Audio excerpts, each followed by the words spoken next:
Au-delà de mon titre de danseuse, je dirais que je suis quelqu'un de curieux, profondément sensible, toujours en recherche. La danse structure ma vie, mais au-delà de la scène, je suis une personne qui observe beaucoup, qui ressent intensément, qui a besoin de mouvement, physique comme intérieur. La danse est entrée dans ma vie très tôt, à l'âge de 7 ans. Au départ, c'était un jeu, un espace de liberté, puis très vite, elle est devenue une évidence, presque un langage naturel. À 11 ans, j'ai eu la chance d'intégrer l'école de danse de l'Opéra de Paris et ça a marqué un tournant décisif. La passion s'est transformée en engagement et je savais que je voulais faire de la danse ma vie.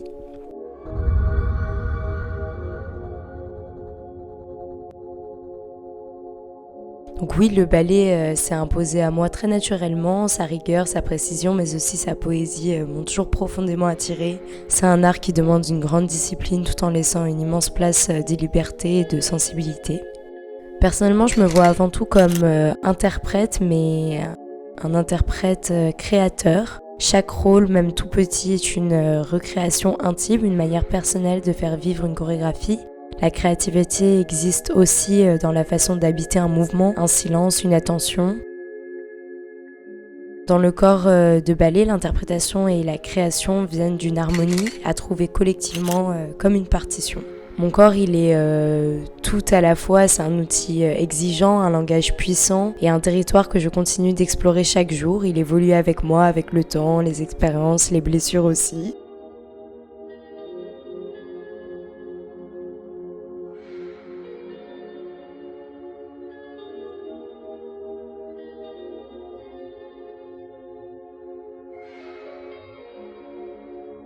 Alors oui, je pourrais survivre, mais pas vivre sans danser. Quand je suis éloignée du studio ou de la scène, il me manque quelque chose, une grande partie de moi. La danse est un espace où je me reconnecte à moi-même et j'apprends à me connaître. La passion chez moi, c'est à la fois une force qui me porte et une exigence qui peut parfois être dévorante. Elle me pousse à me dépasser constamment, à ne pas me satisfaire du confort. Sur scène, tout prend sens, mais l'effort invisible du quotidien est tout aussi vital.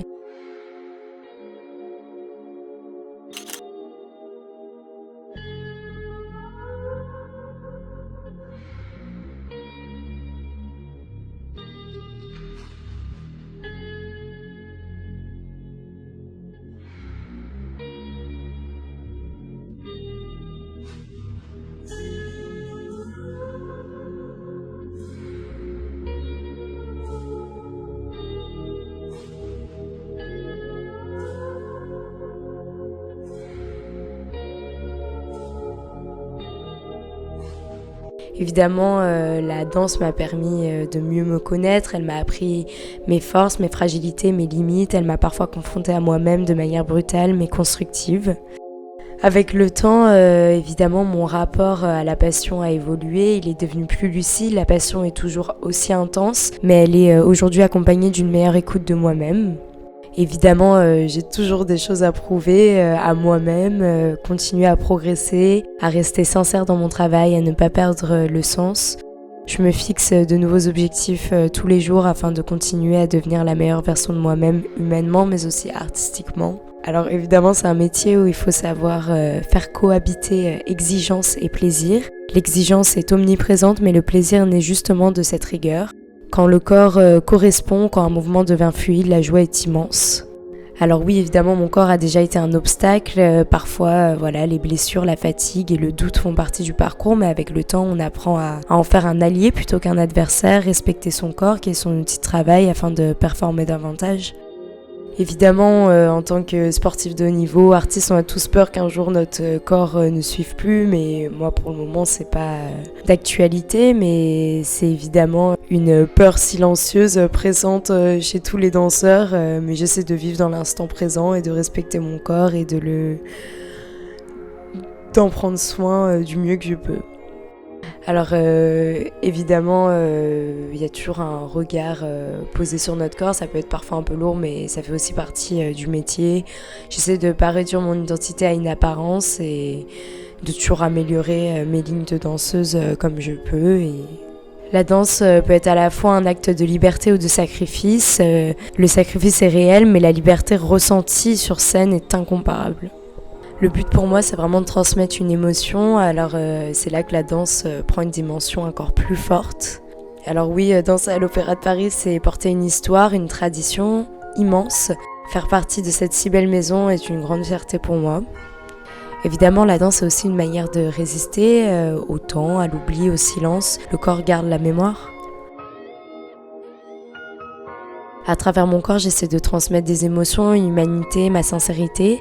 La danse, c'est un art muet où le corps te permet d'exprimer de nombreuses émotions. Alors, sororité ou rivalité, évidemment, les deux existent, mais la sororité est ce qui permet de tenir dans un milieu exigeant. Nous sommes plus forts à plusieurs et on s'enrichit mutuellement, on s'inspire des danseuses solistes, d'un mouvement joliment réalisé par une autre danseuse et on grandit des expériences de scène, partage des danseuses plus expérimentées. Il faut être en compétition avec soi-même et non pas avec les autres.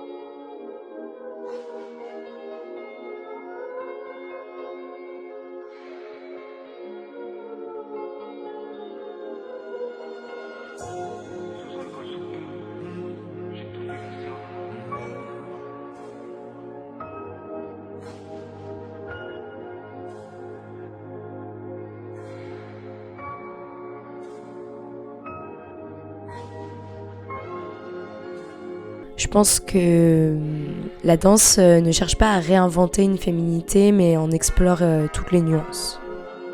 Forcément, cette passion m'a transformée et m'a suivie depuis mon plus jeune âge. Elle a façonné la jeune femme que je suis et continue à me faire évoluer tous les jours. J'aimerais beaucoup, dans 20 ans, qu'on parle de moi comme d'une artiste sincère, engagée et humaine.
Je dirais que ma relation avec la danse aujourd'hui, on pourrait la définir d'indissociable. Elle s'adapte aux étapes de l'existence, elle gagne en profondeur et en solidité avec le temps.